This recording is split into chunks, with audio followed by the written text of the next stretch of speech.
Greetings, everyone. Thank you for joining Winslow Technology Group and Arctic Wolf Networks. Today, we will discuss that phrase whose specter haunts the dreams of every IT and cybersecurity professional. You've been breached. For those of you who don't know me, my name is Alex Zagievsky. I am a senior solutions architect for Winslow Technology Group. And joining me is my friend and colleague, Jeff Miller, channel account manager for Arctic Wolf Networks. And to change up the pace a bit, Jeff is driving the deck today. So next slide, please. We'll kick off today with a brief overview of Winslow. Then I'll hand the mic over to Jeff to tell you more about the importance of business continuity planning and how having Arctic Wolf in your corner will help you in that process. Finally, we'll wrap up by answering your questions. As a special treat today, all attendees are automatically entered into a drawing for a $100 Amazon gift card. You will increase your chances of winning by asking quality questions. So please submit them at any time via the chat feature of this webinar. Next slide, please. A little bit about Winslow. We have been in business for over 17 years as a technology solutions provider. We're headquartered in Waltham, Mass, just outside of Boston, and we do have a distributed workforce, recently having opened satellite offices in Charlotte, North Carolina, as well as New York, New York. Our goal is to identify and develop expertise in game-changing technologies, with our partnership with Arctic Wolf being a shining example of that.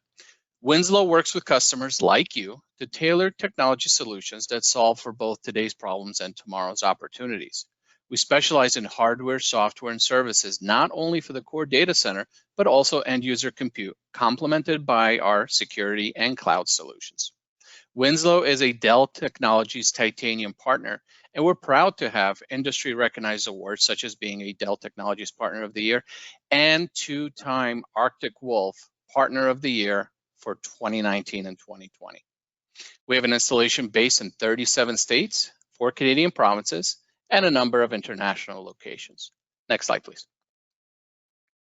Speaking of cybersecurity, Winslow's practice follows the NIST cybersecurity framework, and this slide illustrates how the various technologies and services we offer line up with the 5 pillars of that framework. Simply put, we offer to our customers an organized and comprehensive cybersecurity program that we strive to be cost-effective. And with that, Jeff, I'll turn it over to you. Please lead our discussion on business continuity planning in the face of a cybersecurity breach, as well as introduce our friends to Arctic Wolf Networks. Jeff. Thank you, Alex. I really appreciate it. And this is a topic near and dear to me because I've been through it before. So I've worked at organizations that have been targeted by distributed denial of service attacks, ransomware attacks, phishing attacks, you name it. So been there, done that, didn't always do great, and learned a lot of lessons along the way. I hope that some of those lessons that I learned will help the people who have chosen to attend today. So we'll talk about business continuity in the context of some historic examples, things like Hurricane Sandy, things like the WannaCry outbreak, and what exactly unfolded and what was at stake during those, what people could have done better. We'll talk about the general process of business continuity planning, what we mean by the term, as well as how do you actually do it and what are the steps and considerations. Then we'll talk a little bit about how Arctic Wolf helps in this odd state that we're in with people, some people working from work, some people working from home, a lot of people working from the cloud, some people working on premise. Things are everywhere. And Gartner uses the term the dissolved network perimeter to describe that. So we'll talk about how specifically Arctic Wolf helps secure and keep continuous operations, aka not getting breached, or if you are breached, how to quickly contain it in this distributed scenario that we're in. We'll leave about 5 minutes open for questions at the end, and that's how we'll do it. So business continuity is simply the act of trying to keep things up and running in face of threats. And if you think about what could happen, recently, I live in upstate New York, and I know the East Coast got hit pretty hard. Recently, I went outside and I felt like I needed a snorkel. My basement was full of water, and this was last week. Many of you on the phone might have lost power. But in terms of continuity, the neighbors that I had who had generators, they seem to be doing just fine. Their sump pumps were running. Everything was going fine. They had lights in their house, and I was kind of sitting in the dark and taking buckets of water out of my basement. And so business continuity is essentially the thought of doing that, but we're going to focus on the cyber world today. So if you think about the way that things are in a normal scenario, things are working, people are talking at the water cooler, there's exchange of information going on, it's a sunny day. Employees can access information they need to get their jobs done. Many employees work at a physical company location, there's camaraderie, they have a sense of common purpose. People can they can bounce ideas off each other, meet and discuss ideas on a whim, communicate verbally and non-verbally. Customers are getting the experience of calls, emails, and visits from employees, and things are generally well-oiled. When you think about IT, the IT department performs backups, updates systems, encrypts data, and builds out protections for common physical and cyber threats. During an unexpected event, or you see here the cloudy day, emotions nationally rise. Uncertainty sets in, contingency plans are put to the test, customers start to make assumptions about businesses, whether or not they're educated, and office workers may be forced to work from home, whether or not they have the protections in place to do so. And that's where Arctic Wolf comes into play. Some people remember to VPN into the corporate office. Some people forget. If you're like me, I'm forgetful sometimes. And so we can't necessarily say that traffic and data is in nice, neat, organized subnets these days because that's not the case anymore. So protections have to be in place to deal with how things are distributed. Now, Hurricane Sandy, thinking back to that was put a lot of business continuity plans to the test in 2012. There was a lot of physical damage to buildings that caused water damage to servers and data centers, causing IT departments to scramble for replacement hardware. Some hardware wasn't available. It led to extended downtimes. There were stories of IT people putting tarps over racks of servers, and you never think in IT that you need a tarp as a tool, but preventing water damage, it was key. Electricity was going in and out, especially in New York City, and that led to a chaotic scene. There were reports of price gouging on everything from gasoline to hotel rooms to electrical generators. Storefronts were being looted, and you guys all probably remember some of this from the news stories. And worst of all, there was loss of life, including in New York, 49 deaths, which was the hardest hit state. And then financially, the National Hurricane Center estimated the financial damage to be around $65 billion. So that was an example of stressing people's business continuity plans to the max. On a cyber note, back in May 2017, the WannaCry ransomware was a worm that targeted computers running Microsoft Windows using an exploit called Eternal Blue, which was stolen from the NSA by a hacking group called the Shadow Brokers. So unsuspecting victims saw what you see up here on the screen, a message that their files were encrypted, and they were asked to send anywhere from $300 to $600 in Bitcoin, which is an anonymous, untraceable currency that would send it to the author of this ransomware. The sad thing and the avoidable thing is that Microsoft had released patches previously to close the exploit, but a large percentage of companies failed to apply the patch. Why? Because people doing vulnerability management struggle with prioritization. They have a pile of critical, high, medium, and low vulnerabilities, and common sense says we'll start with the critical, but what if you have 100 criticals? Where do you start from within that? And we'll talk about it later, but Arctic Wolf helps with prioritization of things like that. The financial damage here was estimated to range from hundreds of millions to billions of dollars. So thankfully, no loss of life, but it was still very expensive and a lesson learned in prioritization and vulnerability management. Fast forward to the current state of things, we have COVID-19, right? Which Hurricane Sandy was physical, WannaCry was cyber, and COVID in many ways is social. So continuity planning extends to all areas of life. Unfortunately, tens of thousands of deaths. Technologically, we're kind of learning new things. We're learning that A lot of people are moving stuff to the cloud, and that's a great idea, but you don't want to move things willy-nilly. It can bite you if you just move things and assume that they're safe just because you move them to the cloud. So that's part of our work from home messaging as well. So in terms of business continuity, just getting down to it and defining it, it's about continuing to serve customers, to make calls, to receive emails, and continuing life as usual, even if external forces try to challenge this. So without proper consideration for potential disruption to service, many businesses are left in a lurch. And at stake is reputation, time, money, and goodwill. So part of a solid business continuity plan is understanding what the common threats are and having a solid plan in place while the skies are still sunny to prevent, detect, and respond to those common threats. Strong continuity plans also include provisions for the unknown, like what if a pandemic hit, or what if another Hurricane Sandy came along. So we'll take you guys through these considerations with the goal of strengthening your business continuity posture. So that's the lead in. Let's get into the meat of it. So, business continuity planning can seem like a dark topic, much like writing one's will before passing away. Considerations for unfortunate but inevitable circumstances, along with minimizing adverse outcomes, is the essential process behind both. In the case of business continuity planning, the first thing to do is to understand your critical assets. If you don't know what you have that's critical, how can you protect it, right?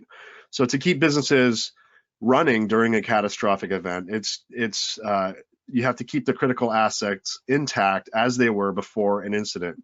Thus, the first step of planning involves writing down what those assets are and categorizing things as high, medium, and low value. Doing that will help businesses and continuity planners to focus their efforts on keeping the important things running during an unforeseen event.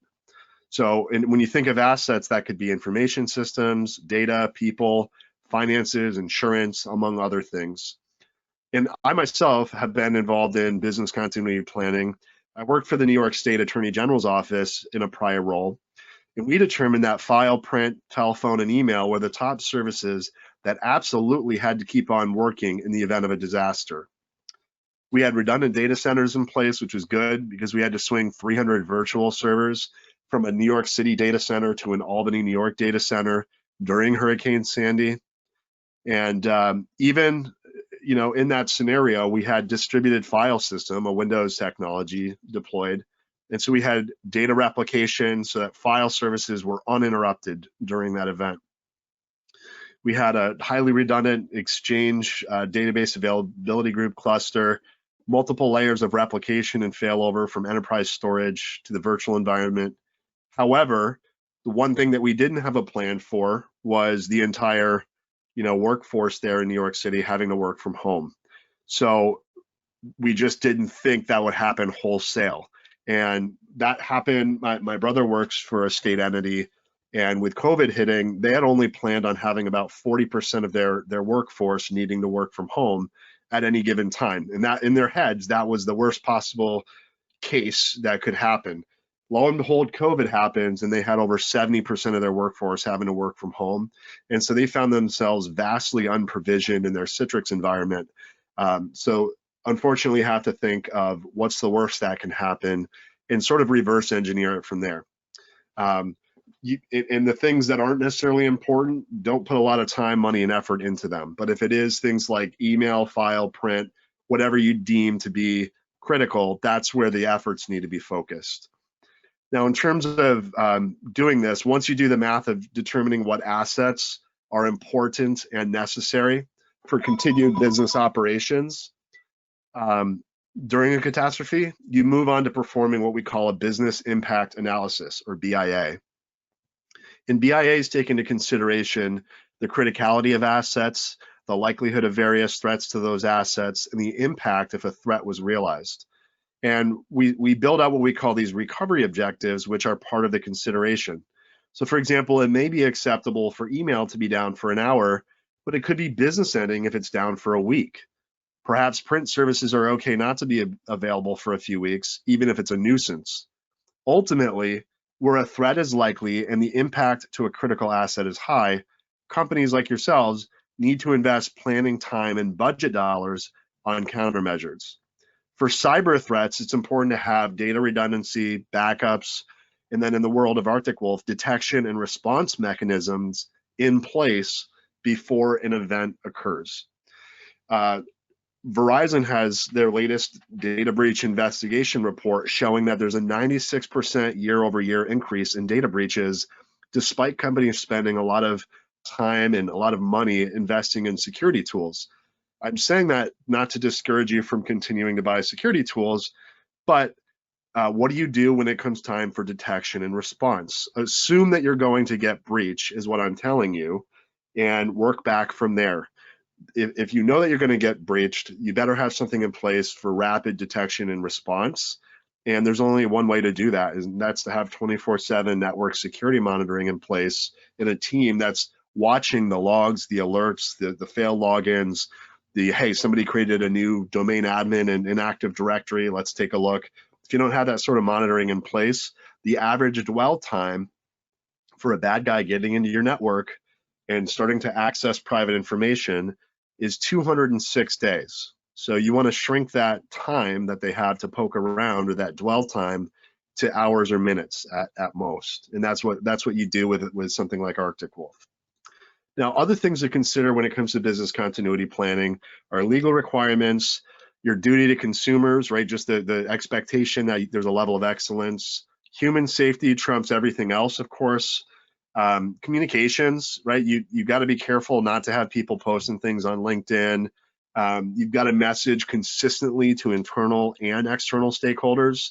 And messages, there should be ethics here. You don't want to lie, but it's getting a message out quickly, acknowledging that something's going on is important to give customers hope, okay? And then failback. So I'm a big hiker. What you see here is a bunch of people hiking the side of Mount Everest. Everyone seems to focus on failover, but I think few people spend enough time on failback considerations. The only way to ensure that life goes from cloudy back to sunny is to perform annual failover and failback testing. A Mount Everest record holder says that summit traffic jams aren't the problem like everybody thinks. It's the trek down that kills people.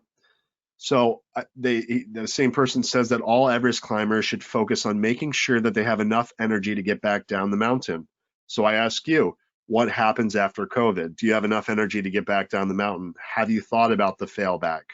So the same concept applies to business continuity planning. Equal efforts should go into failover and failback. Now, we'll talk a little bit about some best practices and end with how Arctic Wolf can help. I think I see a potential question from Anthony Stefani. What size business do you deal with? Small, medium, and large? What size per employee do you consider each one? So Arctic Wolf typically secures companies that are anywhere from 50 to about 8 to 10,000 employees, people who are dealing with noisy SIM solutions, understaffed IT, the inability to afford the 5 to 8 employees it would take to do 24/7 network security monitoring. And those are the people that we help. A lot of the sort of verticals that we're in that are very strong are healthcare, finance, manufacturing, legal. Oddly enough, in the greater Boston area, a lot of life sciences and biopharma. But we've been helping people all over the place. But hopefully that answers your question. And I appreciate that. The second part of that question is, can you list some of the partnerships you have? So Arctic Wolf has direct integrations to over 100 different endpoint protection companies like Sophos and like CrowdStrike, Microsoft's Defender. We're plugged into all the cloud workflows you can think of, like Salesforce, Office 365, G Suite, Cisco Umbrella, Cisco Duo, and we're capturing with our managed detection response. We're capturing traffic flows that are on premise. We're able to capture what's going on a remote device that people working from home, because we have an agent component as well. And like I said before, the cloud component also. Good question. Now, in terms of what you can do about best practices, Alex and I, talked about this slide yesterday, and Alex had an interesting personal experience with phishing that I think you wanted to comment on, Alex. Yeah, thanks, Jeff. Kind of reminded of the fact that you could put in virtually every single technological precaution you want in place. All it takes is one user. And, there's that old expression that serves me well, which, hopefully no one takes offense to. It is to potentially derogatory, but the problem often is between a chair and a keyboard. So long story short, phishing, the very, very first bullet that you have on this slide, really still is indicative of the one source of the greatest level of breaches. The phishing email with the link which leads to a server with a malicious payload.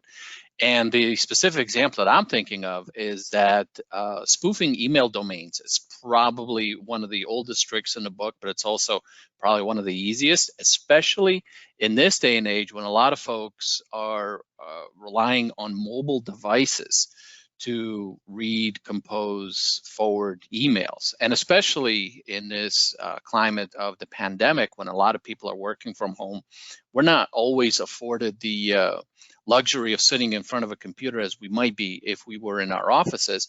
So often we are checking things on our mobile phones, and catching that extra letter or that slightly malformed domain in some way and realizing that the sender who's masquerading to be your chief executive officer really is a spammer somewhere who is now directing you to send funds to a domestic bank account somewhere in another state, and effectively defrauding you out of, say, $15,000, is really not who he seems to be. Luckily, internal processes in that specific example stopped it with the CFO writing back to the firm controller saying, dude, you're being defrauded.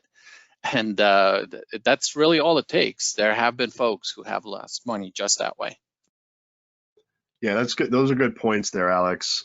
I see another question here, and the question is a good one. It says, does Arctic Wolf's SIM solution have a rogue device detection component? Yes, we do. Part of the platform that Arctic Wolf provides is doing continuous scanning of networks to see if there are any new hardware or software devices or even new patch levels within that software that's installed. And so we're scouring the network continuously, and we're reporting near real time on what's out there, what devices are new, and we can report on that if there are new devices so that people in IT can look at that and determine if those devices should be allowed or not. And again, that's a continuous thing. So the top 3 CIS critical controls are: know what hardware you have, know what software you have, and know what vulnerabilities exist on both. And within our solution, we have a component called managed risk, and it's knocking down all 3 of those, the top 3 of the CIS top 20 critical controls. And another question here: any limits on the business size that we can handle?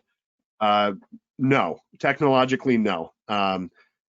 Forrester has done a survey that has basically found that on average, it's 7 times less expensive to use Arctic Wolf to glue together all the on-premise logs and alerts, what's happening on your endpoints that are dispersed out there, and what's happening in the cloud, than it is to do it yourself. So there is a mathematical equation where we are going to be less expensive than DIY. When you get into the very large, like Fortune 100 companies, the math equation changes, and they may have, people like, Bank of America, they might have a team of security engineers that's 80 or 100 people. We might not provide a whole lot of value there, other than, in some of the larger enterprise cases where we're providing value as a second pair of eyes. And so the conversation just shifts slightly. And then one other thing on this slide is, privilege review on the right-hand side here. I was working at an organization where you had this IT guy who had been working there for 20 years, came in as a clerk, worked his way up the ladder, had, rights to everything all over the network, and didn't need rights to everything on the network, frankly. So Unfortunately, this gentleman, to add to Alex's example of phishing, he was phished, and anything he had write access to, the malware attachment that got downloaded from the phishing email suddenly went out and tried to encrypt. And it encrypted over 2 terabytes of data on an enterprise SAN, which took the backup administrator 48 hours to get the data back. Meanwhile, you had 1,800 employees not able to get anything done. And so you might think, well, 2 days isn't a whole, that's not terrible, and you got the data back. It was awful. There was a lot of goodwill lost, people calling in, the staff saying, I can't get to the data right now, I can't help you, I'm sorry. And it just became a really frustrating thing. Had they had Arctic Wolf in place, number one, we do regular permissions reviews within Active Directory and coach our customers through those things. And then, number two, we would have seen this and been able to contain the infected system right from our security operations center within a matter of mere minutes, not allowing that workstation to go out and continue that bad traffic pattern. So containment is a very important component of business continuity. Now, we're all sitting here working from home, or most of us, I would venture to say, and many of you know this Linksys brand. It's been around since the 90s. What I'll say on this slide is if you can buy it from Walmart or Target, it doesn't belong in a serious home network where you have private information. Okay, that's all I'm going to say about that. People should be putting real solid business grade gear in if you're going to be working from home, processing private information in an extended period of time. The last note I'll say before passing it to Alex, we're at work from home for who knows how many months. A lot of companies will extend the ability to work from home for many of their employees on a more permanent basis. You need to have something in place like Arctic Wolf that provides host level monitoring, providing the information of who's logged in, what software is installed, what are the vulnerabilities, and securely piping that up to AWS where we store everything. Because people sometimes forget to VPN into the corporate office. And so you still need to maintain that host monitoring, whether or not they're VPN back to the corporate network. I talked about containment, so it's important to have containment as well. If you don't have a security operations center looking at the individual hosts and being able to click a button to contain a threat, then you're simply not at that point. You're going to have massive spreads of ransomware if you don't have containment capabilities. We also do dark web scanning as part of it. And then lastly, I'll say 47% of the customers that we have at Arctic Wolf, their threat comes in from some kind of cloud component. A lot of it's Office 365. We are starting to see more attacks on things like Salesforce, but if your protection doesn't include monitoring of all of the popular cloud workflows, then you're missing 47% of the boat. Yes, we integrate with Okta for the person who answered that question. Absolutely. And after the fact, if anyone would like a list of API integrations we're happy to provide that. And good question. And I'll give it over to Alex here to talk a little bit about Winslow's security evaluation. Hey, thanks, Jeff. A lot of really, really good points. A lot of really interesting ideas that you've brought up, and a lot of things to consider. So for a lot of folks that actually may seem a tad bit overwhelming, so maybe this is a really good time for me to not only take the opportunity to remind everyone of our constant call to action, which is to stay vigilant and proactive, but also maybe just suggest that first initial step that you can start making towards business continuity, towards improving your cybersecurity posture. So to that end, we invite you to take advantage of our complimentary Winslow Technology Group NIST security evaluation, during which a solutions architect like me will review with you your security posture through the consultative 60-minute interview that is based on a NIST framework. So obviously, don't wait. Contact your Winslow account executive today to schedule that evaluation. And yeah, unfortunately, looking at the clock, it looks like we have run out of our allotted time. We do have a bunch of questions that did not get asked and therefore answered. So I apologize for that. We will get back to you via email. And I'm going to mention that in October, we'll have a discussion on how Winslow and Arctic Wolf directly solve the hottest topics discussed at the 2020 RSA conference. So please be sure to keep an eye on your email for a link to register. That's going to be forthcoming very, very soon. So with all that said, Jeff, thank you very much for a riveting conversation. Thank you everyone for joining us today. We hope we've provided you with some valuable information. And if you'd like more information about either Winslow or Arctic Wolf, please contact us at webinars, that's plural, at winslowtg.com. On behalf of both Winslow Technology Group and Arctic Wolf Networks, thank you and have a great day.